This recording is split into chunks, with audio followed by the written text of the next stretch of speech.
the truth and pride and a pure soul's destruction.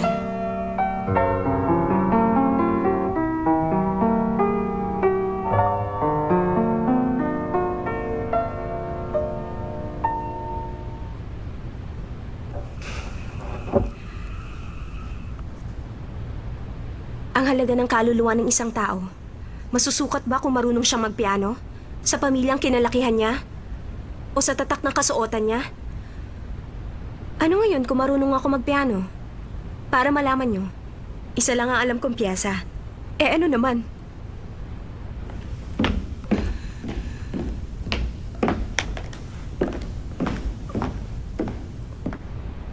Happy birthday na lang. Alis na ako. Sandali.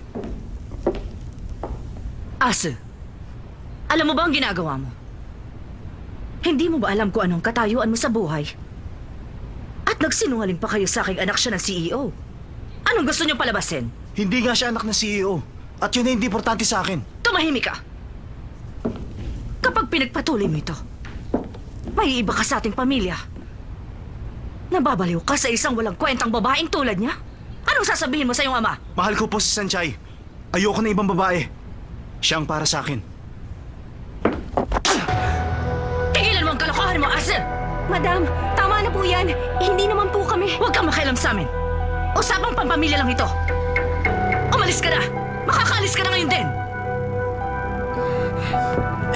Sinusuway mo ang iyong ina! Habulin sila!